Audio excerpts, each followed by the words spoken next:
Hi, this is Nick Lalonde, your host of What's Next, making your third act your best act. Today you're going to hear from David Anderson. David made the emotional decision to sell his interest in a fourth generation family business about a decade ago. He's 70 now, and for the last 6 years has worked for the same company, but in a consulting capacity. And he said, Nick, I encourage anyone who's selling their business to decelerate slowly rather than quitting cold turkey. What stuck out to me in my conversation with David is that he talked about sometimes people retire too early and they miss the respect and relevancy that work provided them. Be sure to listen in when David talks about what's going to give him purpose in his third act of life. I hope that you will enjoy my conversation with David as much as I did.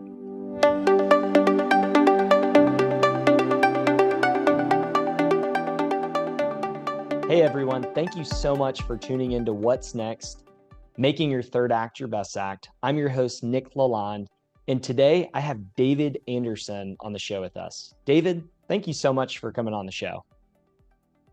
Well, thanks, Nick. I'm happy to be here. See what I can tell you. So David, I was really looking forward to having you come on the show for a variety of reasons, but one of the things that stuck out to me is your line of work. Can you share with the listeners what you do as a career now? Certainly. I'm a licensed funeral director in the state of Minnesota. Been doing this for about 40 years. I'm still licensed and taking all the qualifications, although I've cut back in things and now looking forward to just really moving down in the career and anticipating complete retirement in a very quick time period. And how old are you today, David? I'm 70 years old. So you're 70 years old today, and there was a transition period over the last decade, right?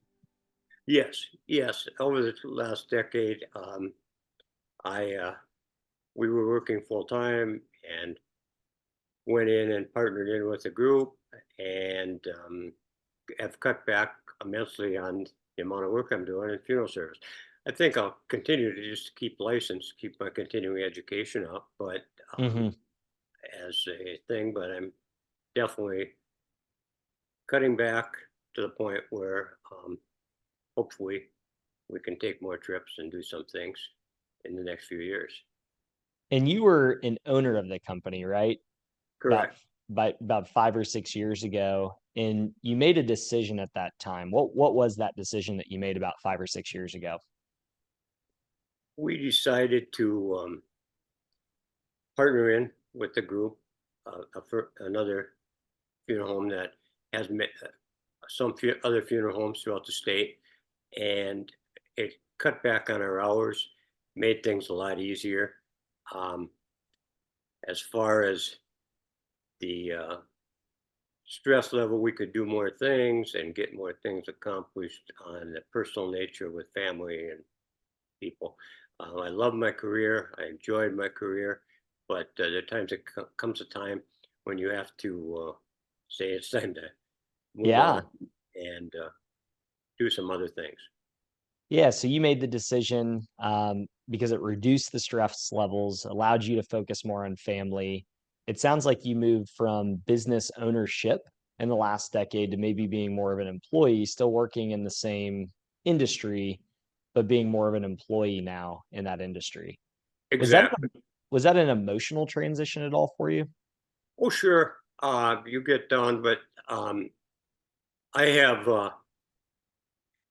been very involved in the community. I've always been a member of Rotary, and last 20 years I've been involved with our Board of Education. Our daughter went through the school system, and I was able to make things. We have many meetings and things that have also kept my community involvement at a very high level. And never have run out of things to do. That's for sure. My wife still continues to work full time. She's the executive director for Habitat for Humanity, and I'm able to do more things as a volunteer also in the community, plus spend more time in different hobbies that I enjoy. Do you remember where you were when you had the idea that hey, I'm going to cut back on maybe how much I'm having to work today or the amount of energy that I'm having to focus and put into the business. And I'm going to transition maybe to more being an employee. Um, do you remember where you were and just kind of what was going through your head when you had that first initial thought? Well, when you a succession plan, you want to make sure that but there never was really one instance. It When you're a small staff in a small town, you're on call every other weekend, and I'm sure there were many weekends I just wished that, hey, I didn't have to be responsible for this, responsible. I could just relax a little bit more. But there never was that exact moment. It was building up the last um, 5 years up until we decided to partner in with another firm. How long did that process take from start to finish to transition over and partner with this other firm? I suppose it took by the time we talked to different people and things, probably 3 to 4 years Okay. before it was completely done. So we worked on it, and and once it was done, we let everybody know, and it was a very smooth transition into and the business is being run and operated just like it was when we had complete ownership. I see it every day because I'm in the community and I watch, and Mm. it's a very, very. It just seemed like a very smooth transition, just like clockwork. That has to give you a lot of peace of mind, right? Being in a smaller town, running a small business, making sure there's continuity in the service and experience that people had come to know with the funeral home that you had built, right? Exactly, and we also, when you look at that too, you know that um, you know that the process is that we were fourth generation. We were about 120 years in the see, yeah, about 120 years in the business when we started thinking about this. So it's a difficult transition to go ahead with and to move forward, but in the end run, it's very happy the way things went out, and it's Hmm. very successful. So you were in your 60s when you made this decision. I'm curious though, and this is what I was really, really excited to ask you, is being in the business of funeral homes, you see a lot of death. And unfortunately, that's just a part of life, right? All of us will die at some point. Did that impact your decision at all for you to say, hey, life is too short? I'm in my 60s. I want to transition maybe to this next phase of life where I can focus more on family, have less stress. Did that play an impact with you being so close to death and seeing it on a daily basis? Oh yes, yeah, and we went through, with the different things, different scenarios where I've seen people accidents and things of that nature. I knew that life's very fragile, and we have to thank be thankful every day that we're here. Mm, It's as a funeral director, I've seen many instances where families have left um, loved ones, and it's been totally unexpected, and you just don't realize it. And it's um, just very difficult to see. But we try and help the families as best as we can in that role, and work and make sure that they can move on to the next step of life hmm. without loved ones. But yeah, it can happen, and it can happen to anybody. So you want to make sure you just are able to do everything you can while you can do it.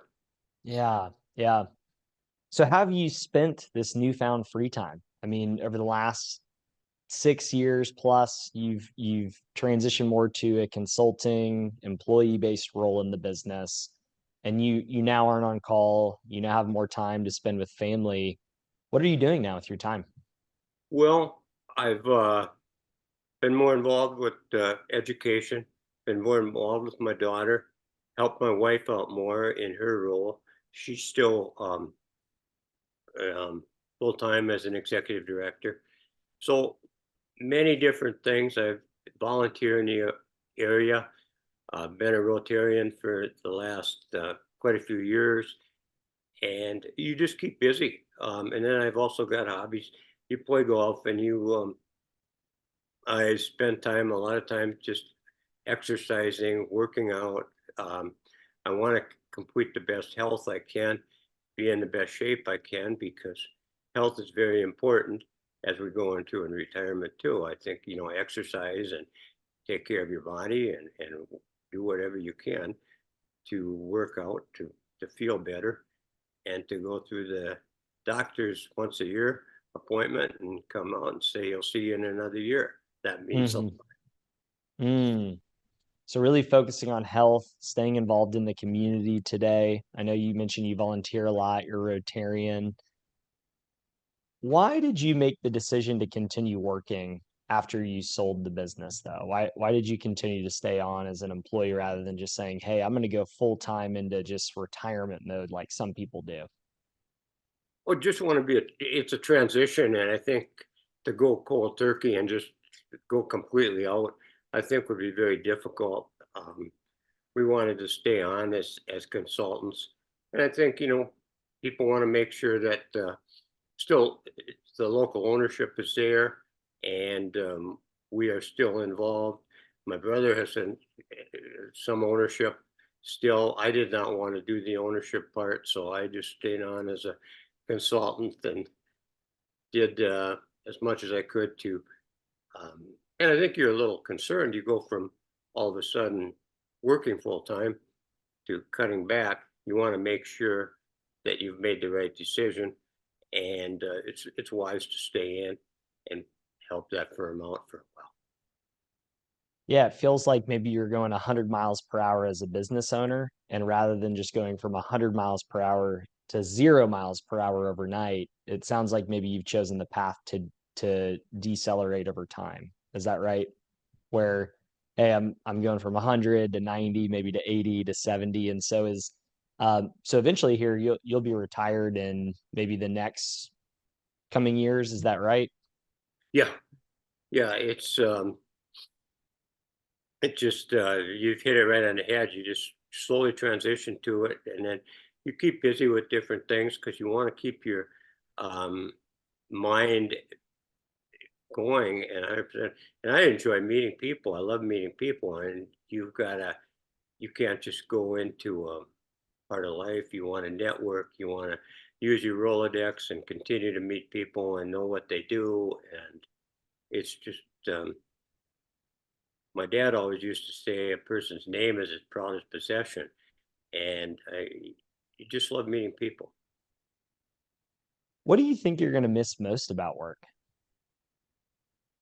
Probably uh, that you won't see everybody constantly anymore. And when you work as a team.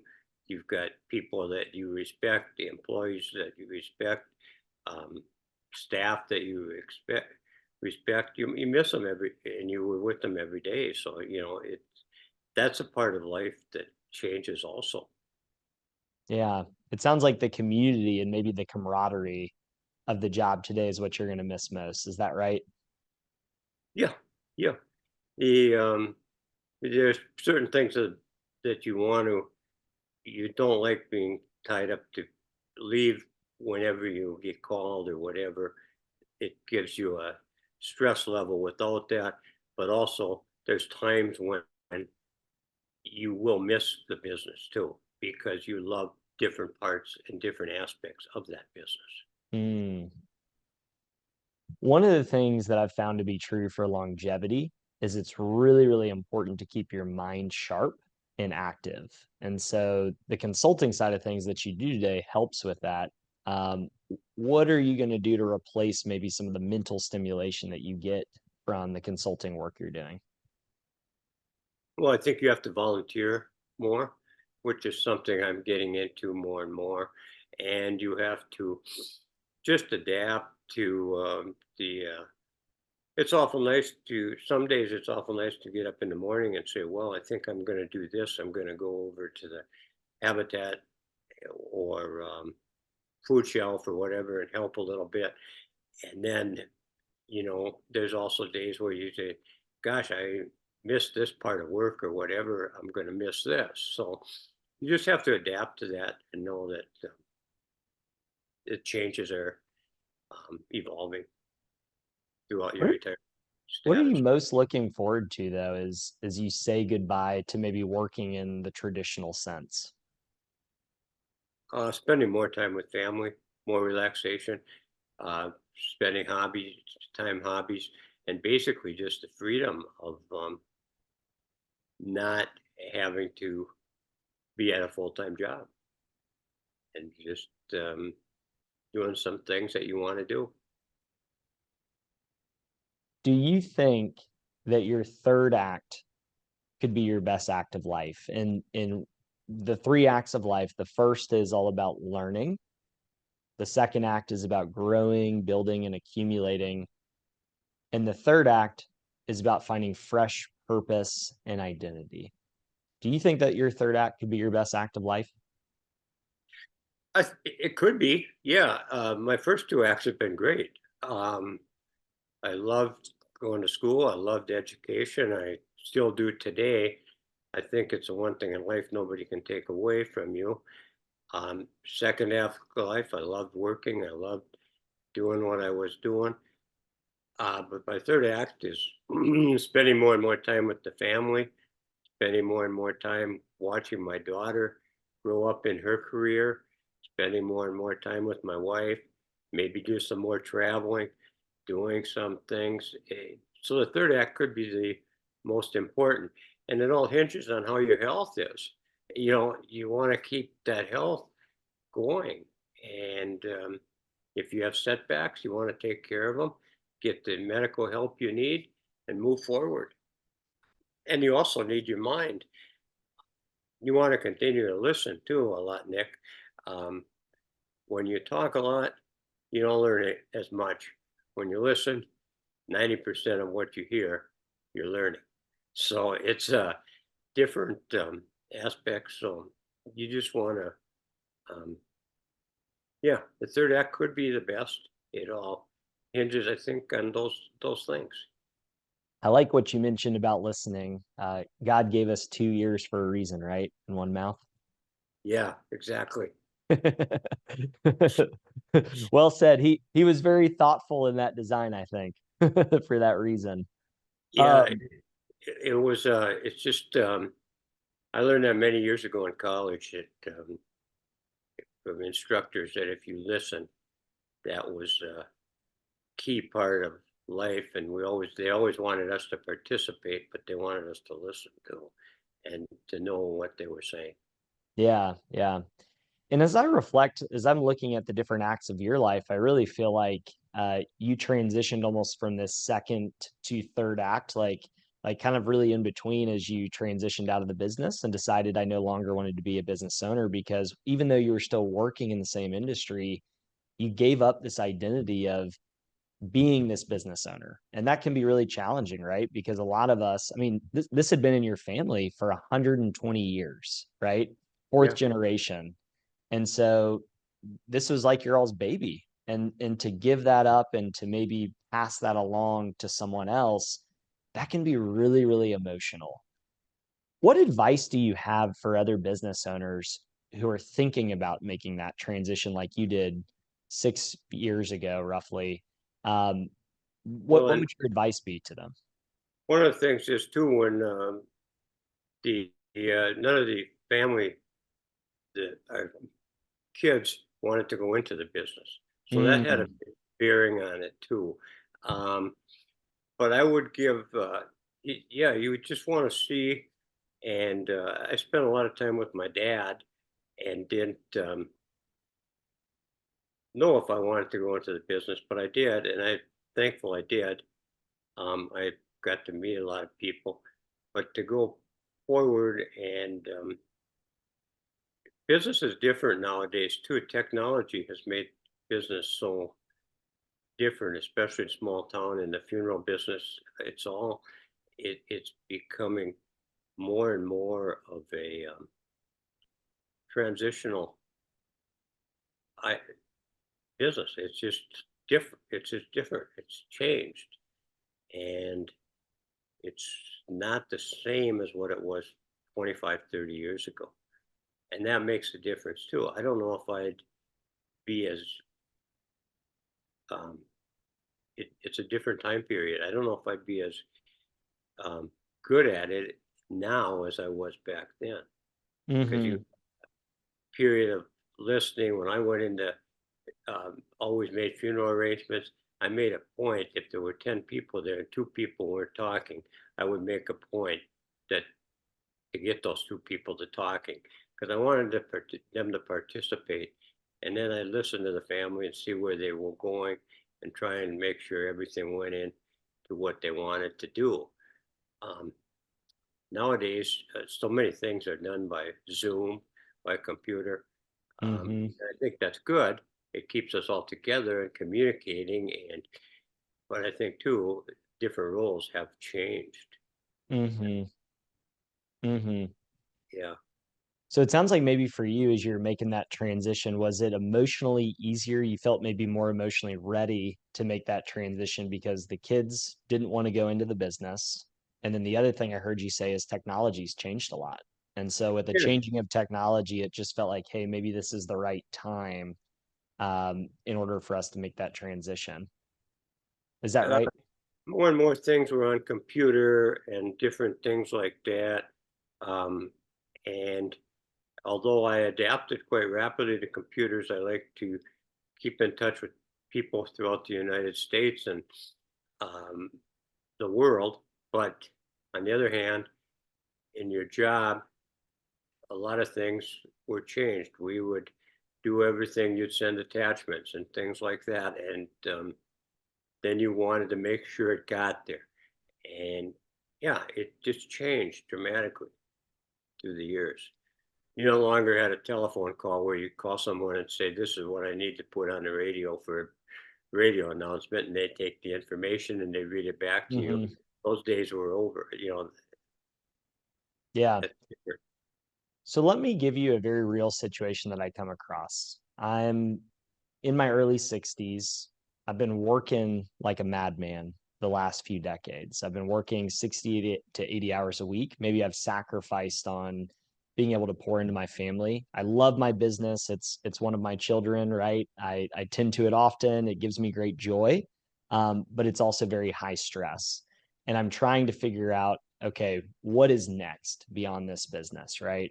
How do I maybe take this illiquid asset, make it liquid, right? So that I can ride off into the sunset in retirement.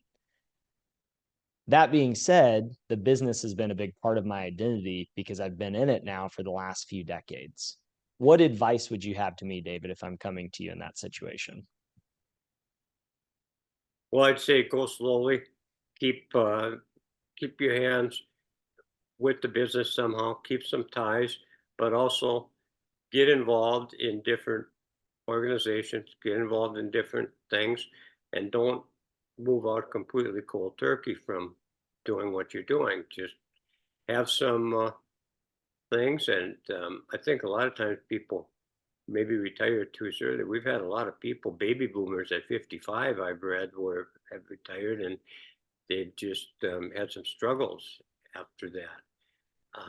But you want to make sure that you keep the mind going, keep active, and I would recommend staying in a business for a little while, do some consulting, check in with periodically, and just keep slowly move out of the business, like we talked about earlier. Not, but and Yeah. try to do the things that you like in the business. Talk to them about that, and then there's some parts that you don't like that are getting to the point where you'd like to pull out of it. So a couple of things you said there. The first one that I want to go back to is why is that so important to stay engaged in the business and to go slowly? I think it just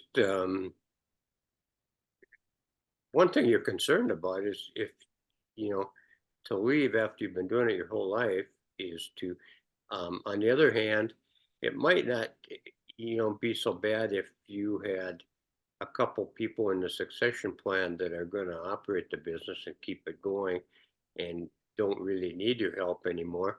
Then it might be wise to pull out completely and do some other things.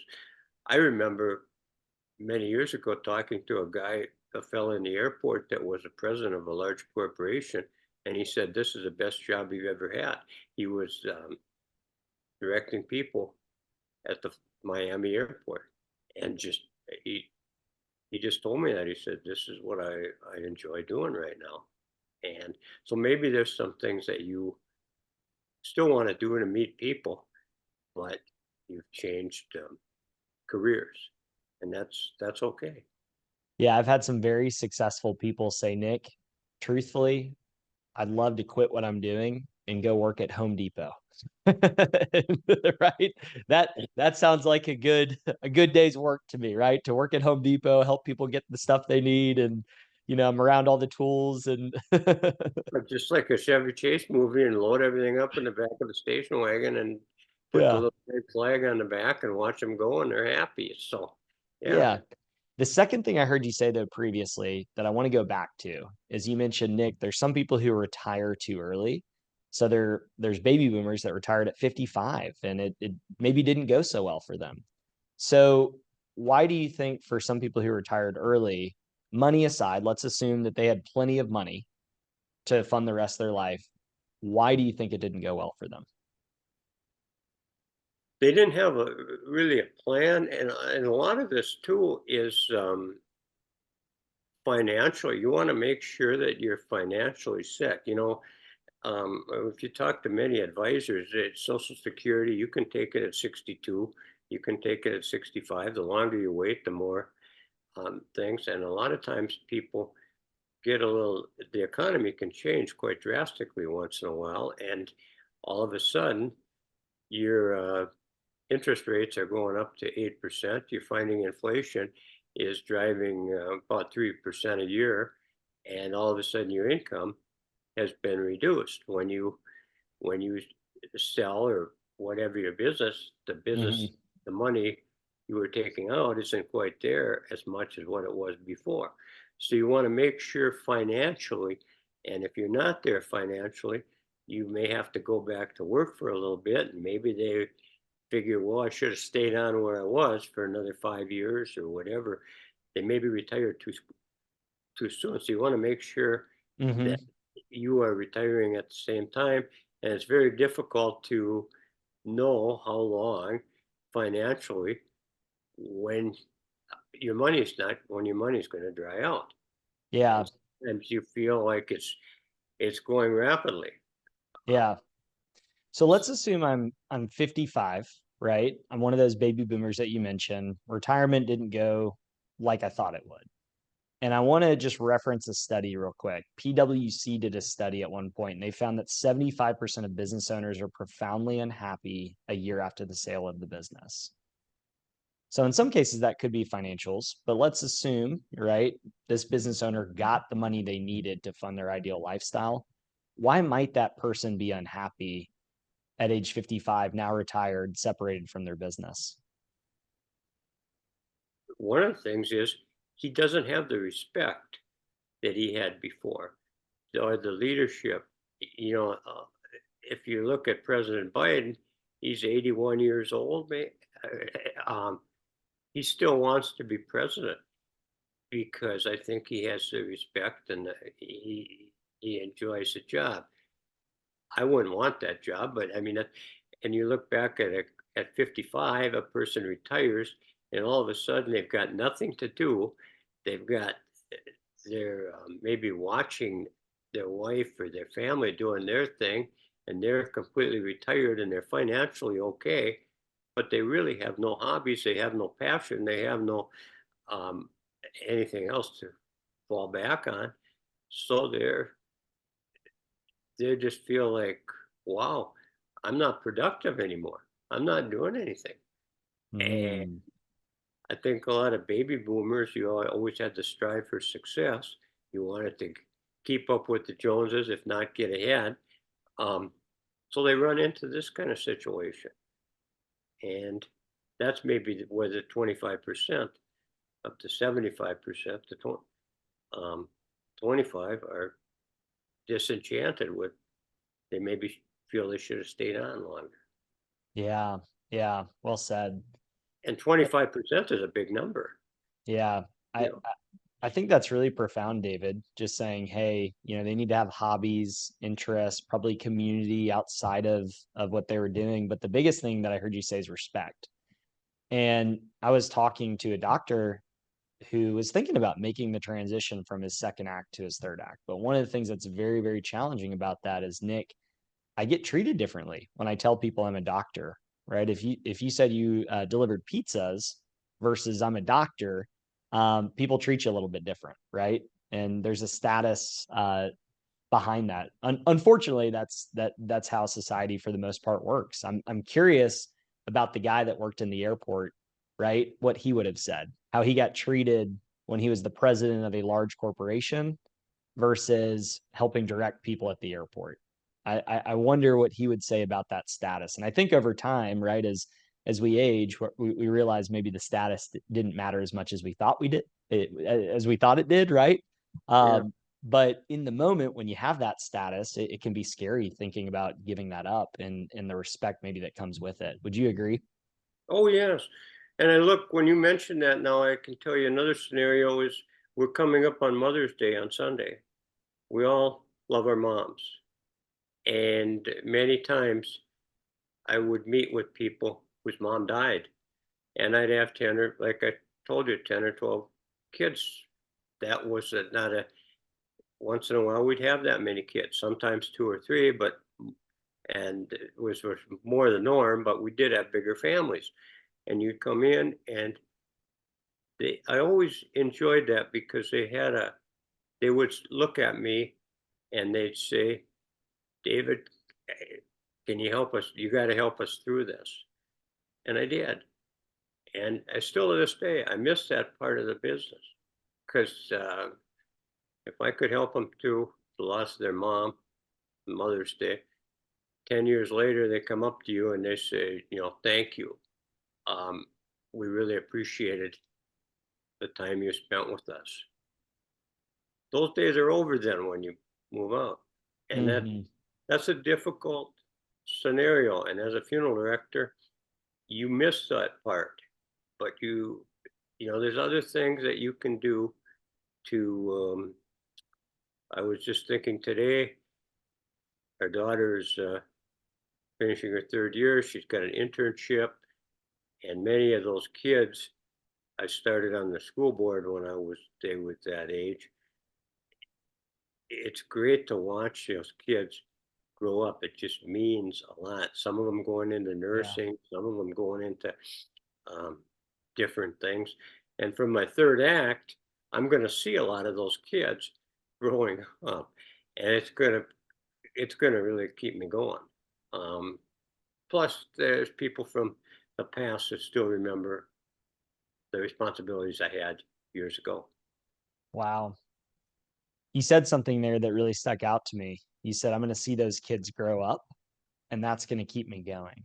And that was one of the things that I was curious about too, is what's going to give you purpose in your third act as you move beyond the business and you move beyond, being a fantastic consultant. And it's family, right? It's family and it's the community and it's what in pouring into the family and the community, it sounds like, is what's really going to give you purpose in this next act of life. Yeah, it just so I'm actually looking forward to this third act, and I'm really actually watching because our community is small, but it's progressive. It's moving forward. We're diversity. We're inclusion. We're working to thing. We need affordable housing, and hopefully we'll get that solved in our community in the next few years. Um, all those things are important, and they're little things I look forward to see continue. Well, David, And This has been a really, really fun conversation today. Thank you so much for your time. The one last question that I have for you is, as you look back on your career, knowing what you know now, is there anything that you would have done differently? Got to think on that question for a second. Um, Not really. I think I grew up in a time that I was really fortunate. I was blessed to, because a lot of my utilities were able to function well. I enjoy talking to people. I enjoy visiting with people. I enjoy just the history. And when you're a funeral director, you write a lot of obituaries, and a lot of people in the community wonder how I know that so and so is related to so and so. Well, it's because I took time to ask these questions, listen to them, wrote down, and I still to this day remember that. Um, so I had fun in my job. I really did. But as you get older, uh, things change and your life changes. I want to, my wife's been very supportive, daughter's been very supportive of everything I've done. And I want to spend more time with them and also the hobbies I have. And we're still looking in this third act. I'm looking forward to. I think it's going to be a lot of fun, and maybe I'll be back with you in 10 years, and we'll see how I'm done here. Because just think it's going to be a good time. Well, you're in your prime, David. We have another 30 years to go, but I'm looking forward to having you back on 10 years from now. How about that? That would be fun. Yeah, I'd enjoy it. So uh, it would be an interesting experience. Well, David, thank you so much for your time today. You shared so many good nuggets of wisdom. I'm looking forward to going back and just listening to our conversation. I hope you have a great rest of your day. Sounds good. Thank you so much, and I appreciate your putting this together. Thank you, sir. Take care.